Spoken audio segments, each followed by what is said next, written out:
This is Peter Helland on the show Israel, and today we have David Wemhoff. And if you've watched the show before, we talked about his book that he spent really about 7 years working on. It's called John Courtney Murray, Time, Life, and the American Proposition, How the CIA's Doctrinal Warfare Program Changed the Catholic Church.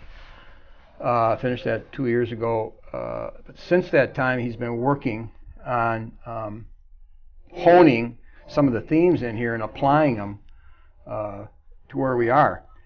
If I could summarize this book, it's the last paragraph of your summary says, the fires of destruction were fanned by Time magazine, the rest of the American media, and the Catholic press that turned pro-American. Americanism had indeed taken over the thinking of the Catholic leadership, which saw the world in terms of American constructs. This meant that the Catholic Church became the carrier of the American ideology, just as Henry Luce, the interest he represented, and the U.S. government wanted. The bishops relinquished their duties of protecting the flock and suppressing error, and instead adopted the, quote, medicine of mercy, which led to the propagation of false ideas and heterodoxy. This was part of the remaking of the Church into the image of America, another goal of the Americans. This was the beginning of the Church's American captivity, and the faithful, as well as the societies in which they live, feel the effects to this day. And then at the end, there's a little thing here you have on Theodore Hesburgh, which I think he was alive when you wrote this. You say, when Scholastic, that's the student magazine at Notre Dame, when the people at Scholastic asked Hesburgh his favorite quotations, Hesburgh replied, "We hold these truths to be self-evident, that all men, and I would add all women, are created equal, that they are endowed by their Creator with certain inalienable rights, that among these are life, liberty, and the pursuit of happiness." And then you write, Hesburgh, who rose so high in the estimation of men and enjoying an extraordinarily long life, only showed gratitude and loyalty to the system that made it possible, the American system based on an ideology sanctified by John Courtney Murray and his friends in the American media and the U.S. government. I don't know if that's helpful to where you want to go, but you wrote it, and people have been reading that. All right. Well, look, I mean, I think that, in writing the book, you got to understand something about America, and so that's kind of what you're talking about here. You know, it's an obvious reference to America, and America is a society. It's based on certain principles. And in writing the book, I had to understand what those principles were. And so I've kind of continued observing things that have been going on in America since then. And I've got a little website, The American Proposition. You know, I post commentary and studies and whatever from time to time. What I posted about 2 months ago now was an article or a discussion or a commentary about something called nations within country, because what the media has done over many months has said that Trump is appealing to white voters, white working class in particular. So that's an obvious racial reference, but isn't more than that perhaps. And so I think that we have to say it is more than a racial reference. I think that what you're dealing with is you're dealing with the rise of new ethnicities within America. We see that the white people are really European Americans, the blacks are African Americans, and then you have the Latinos who are Latino Americans. There are other groups, but those seem to be the three most dominant right now. There are several different schools of thought on how ethnicities arise. The old one was Herodotus. He said that's all genetic.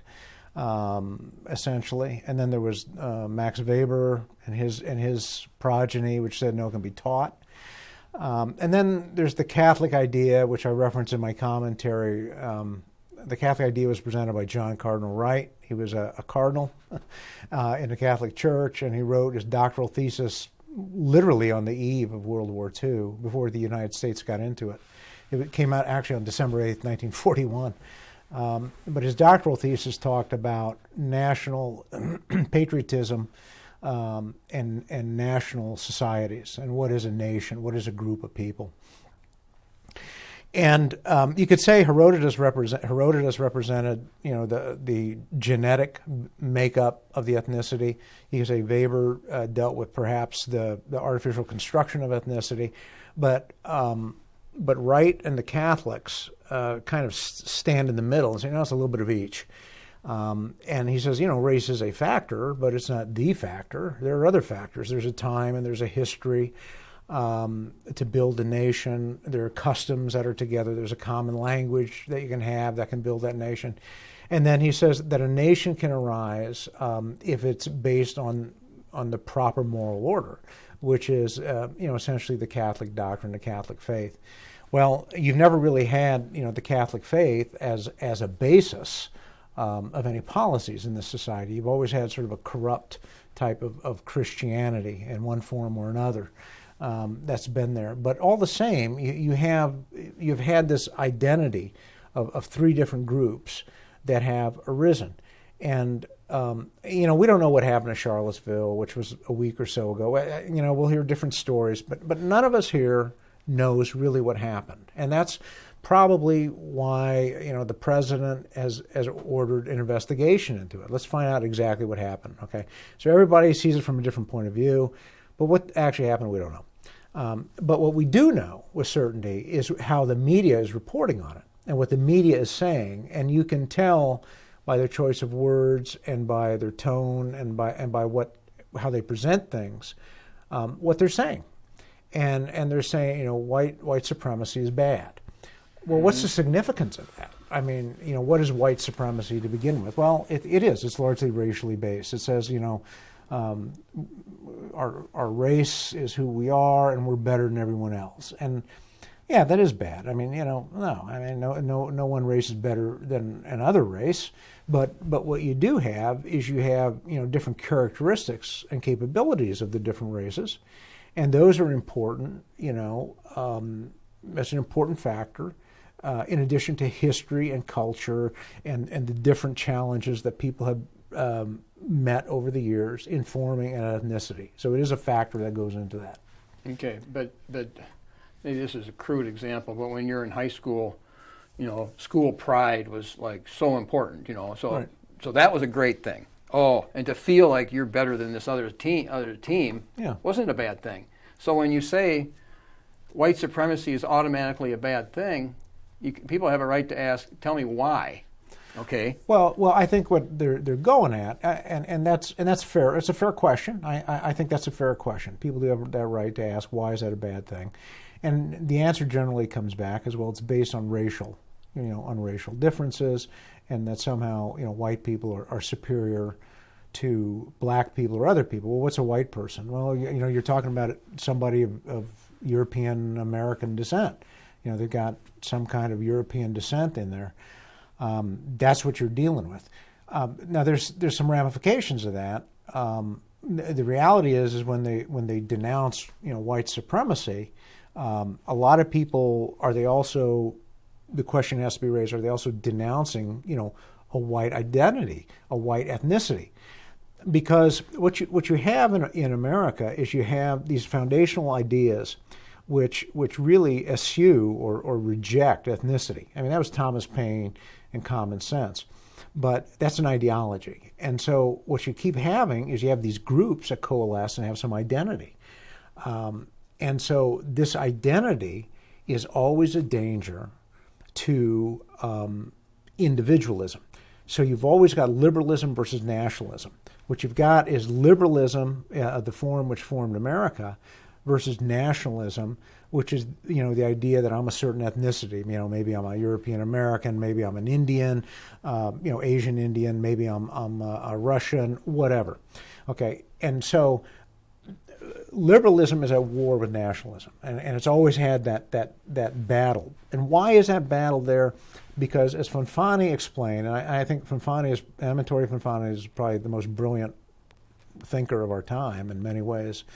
But he wrote a very good book, Catholicism, Protestantism, and Capitalism, in which he explained that this economic system has got to knock down barriers, and one of the barriers is nationalism, national identity. So it has to knock that down. It has to give everybody freedom of religion and freedom of belief. And so, liberalism is at war with nationalism. Now, what you have and what you heard on the radio, and I urge people to listen to National Public Radio, because National Public Radio does actually some good reporting, I think. It is thorough. They do present, not all the sides, but they do present a couple of the key sides. Of course, they skew it once in a while here and there. But they do present some of the issues. And this past week, after Charlottesville, they talked about one of the critical issues being this identity of nationhood, this idea of nationhood among the European American people. And their concern is that, a lot of these white supremacists, which has a negative connotation and denotation, a lot of these white supremacists feel an alliance, feel a oneness, with Putin and Russian nationalism. Okay, and a guy called Alexander Dugin, who is an enemy of the United States, because Alexander Dugin's ideas are that we are live in a certain place and time, that the nation is a good thing. So it contravenes liberalism, which is what America is about and what it advances. So National Public Radio dealt with this head on, and they understand that there is an issue of national identity, which it may be easily seen by race, but there is a national identity in America of European Americans, just like there is national identity of African Americans, just like there is a national identity of Latin America. Is it good, bad, or indifferent? It's up to you. You determine. But what is bad is when people will sit there, and tear society apart, based on strictly racial differences. Now, what you also are dealing with is you're dealing with these nations trying to exist in this country, okay, and that's the tension. One of you have the latest thing you have, excuse me, and when they're trying to exist in this country, what I'm talking about is the political entity, which has certain rules or principles that underlie it and that are codified in the Constitution. These rules or principles are supposed to influence how we all interact and how we do things. And these rules or principles are what the courts try to apply in different situations. So you've got these nations that haven't quite been broken down by liberalism, but they still are there. They still kind of exist. The groups still kind of exist. And there's this tension. There's this struggle for resources, really, between them. Now, the theme of your book is that the liberalism of Americanism has got into the church. So today at Right. Notre Dame, I was hearing the priest, his whole sermon was on the white nationalists are so bad and they're so opposite of what we stand for as Christians. Is that a problem when they emphasize that so strong? Well, I heard that too outside Notre Dame. I think all the priests must have gotten orders to talk about it. I think you have to make a distinction between nationalism and white supremacy and white nationalism. I think there is a distinction. A lot of people will say it's a distinction without a difference, but I think there is a distinction. I think when you talk about white supremacy, you're talking about racism. You're talking about people who think they're better than everyone else, and that's that's not true. Let's say just on the bottom rung. Let's say like a Kevin McDonald, or I don't know who you identify with. Well, I think you have. Anyways, that's in generalities. I don't want to get into the weeds on that, but the white nationalism, I think, is a type of group identity which is trying to emerge. I think that is a very in some circles it is. Other circles it's co-opted by the white supremacists. So there has to be some sort of distinction there. But what you're dealing with is the Catholic Church that has adopted liberalism. And so they're trying to look and say, well, everybody's the same. There's no ethnicities. There's no nationalities, which goes against everything the church has taught for a very long time, what Christ even taught, which is basically that there are nations, there are peoples. You got to recognize it. That's part of God's plan. And even Saint John the 23rd in his encyclicals wrote about the necessity to preserve cultures, to preserve that identity, that cultural identity. So that's where you're seeing in the church, where the church has gone over to liberalism or Americanism, it basically condemns. It does not see that there is the possibility even of an ethnicity that could be rising here that should be infused, with its teaching and with its possible sense of how to organize society, or with the moral order, as Cardinal Wright wrote about in 1941, to create a legitimate nation. The church has even abandoned that. They don't even want to try to impress their ideas on anyone anymore. They just kind of repeat what comes out of L.A. and New York and Washington, D.C. So. Now, in here you say part of it is a corruption of the traditional understanding of the natural law. Oh yeah, no, that's exactly right. I think if anything, what you're seeing with the struggle of these national identities within the United States, and I think National Public Radio recognizes this, that this is what's going on, with the struggle in the emergence of this nationalism. I'm not just talking about white nationalism, but black nationalism, Latino nationalism, other nations, other ethnicities. They're struggling to rise and say, this is who we are. You are seeing the natural law in operation.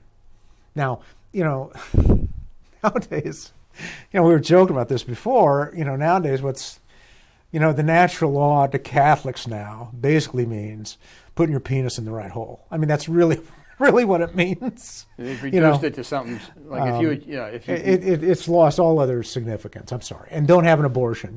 That's natural. So, but there are other aspects of the natural law. Okay, and the rise of ethnicities is one of them.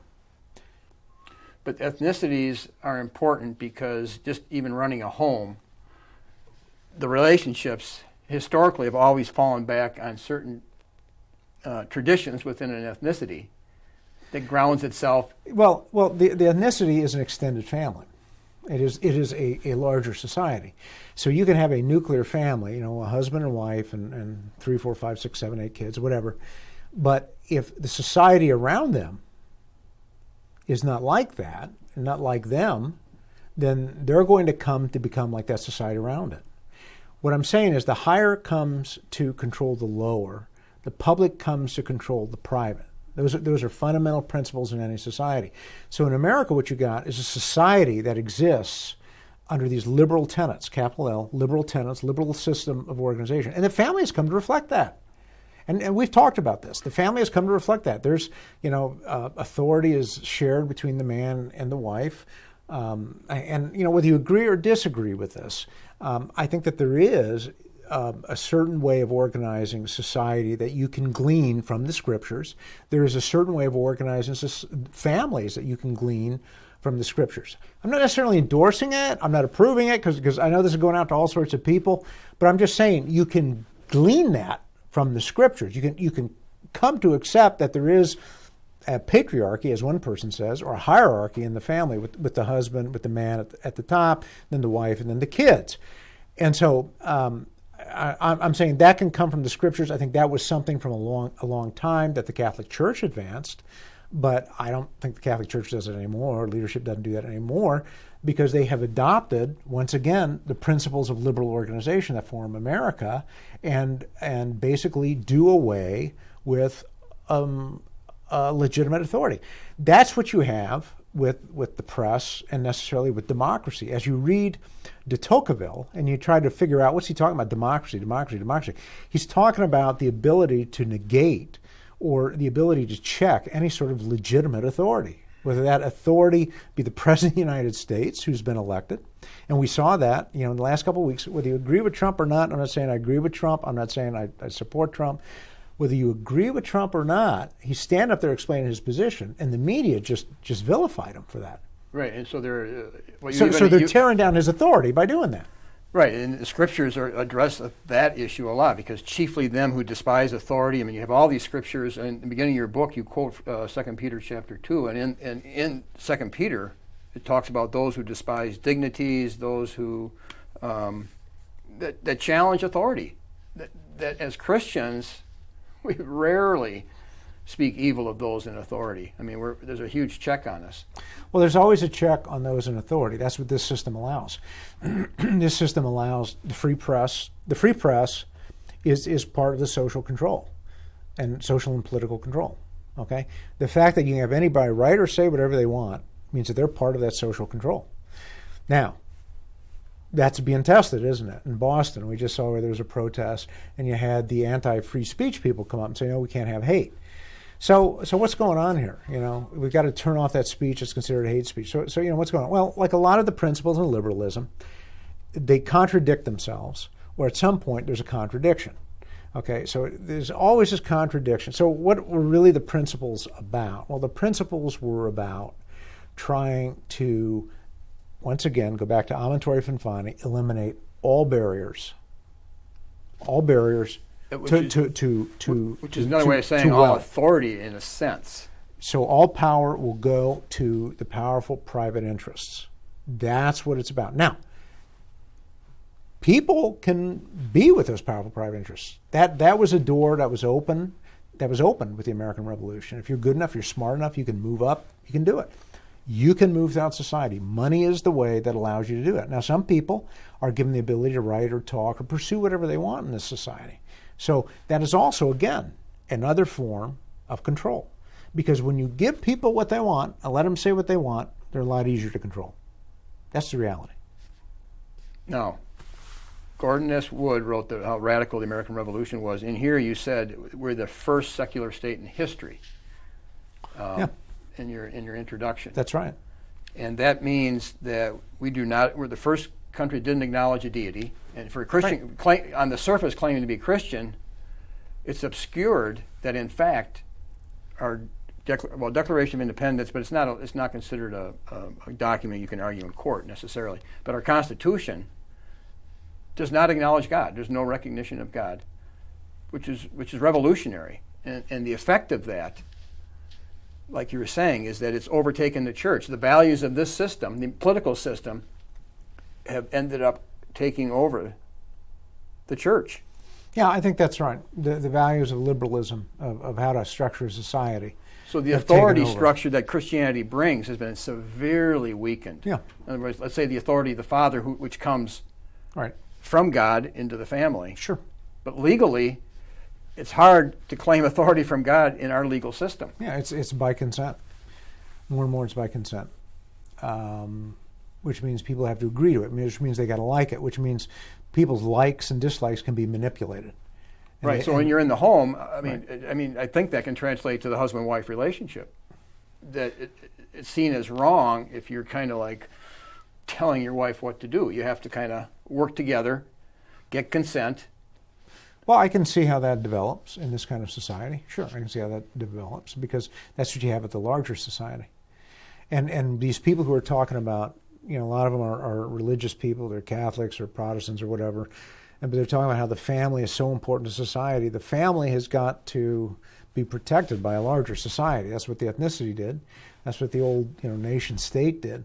It was kind of structured along that idea, along the lines of the family. But that's been lost. And so you can't just create these little families out there that are somehow going to change society. That's not going to happen.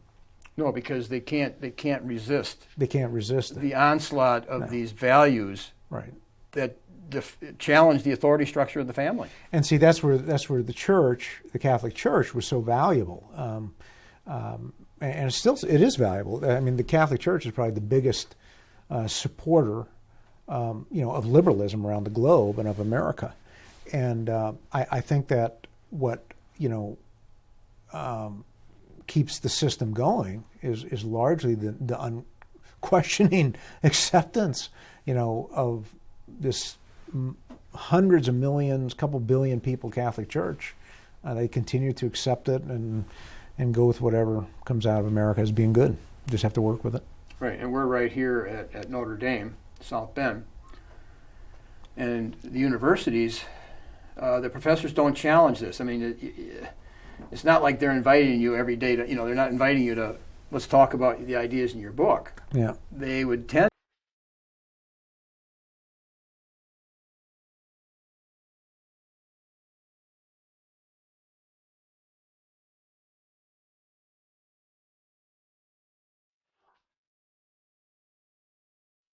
This is Peter Helland on the show Israel, and today we have David Wemhoff.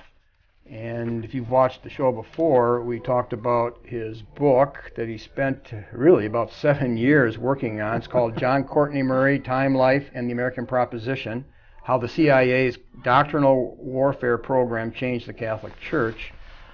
Finished that 2 years ago. But since that time, he's been working on honing some of the themes in here and applying them to where we are.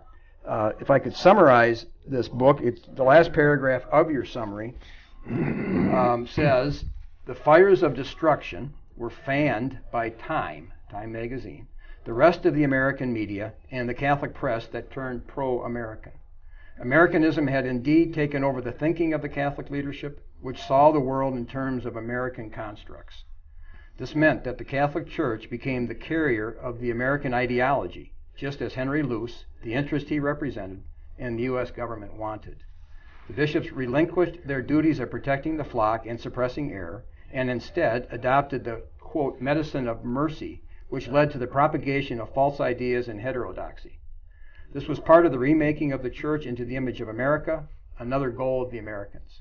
This was the beginning of the Church's American captivity, and the faithful, as well as the societies in which they live, feel the effects to this day. And then at the end, there's a little thing here you have on Theodore Hesburgh, which I think he was alive when you wrote this. You say, when Scholastic, that's the student magazine at Notre Dame, when the people at Scholastic asked Hesburgh his favorite quotations, Hesburgh replied, "We hold these truths to be self-evident, that all men, and I would add all women, are created equal, that they are endowed by their Creator with certain inalienable rights, that among these are life, liberty, and the pursuit of happiness." And then you write, Hesburgh, who rose so high in the estimation of men and enjoying an extraordinarily long life, only showed gratitude and loyalty to the system that made it possible, the American system based on an ideology sanctified by John Courtney Murray and his friends in the American media and the U.S. government. I don't know if that's helpful to where you want to go, but you wrote it, and people have been reading that. All right. Well, look, I mean, I think that, in writing the book, you got to understand something about America, and so that's kind of what you're talking about here. You know, it's an obvious reference to America, and America is a society. It's based on certain principles. And in writing the book, I had to understand what those principles were, and so I've kind of continued observing things that have been going on in America since then.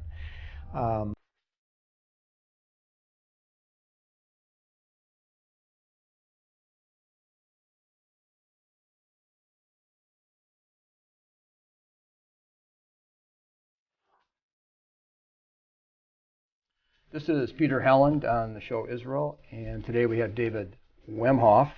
And if you've watched the show before, we talked about his book that he spent really about 7 years working on. It's called John Courtney Murray, Time, Life, and the American Proposition, How the CIA's Doctrinal Warfare Program Changed the Catholic Church.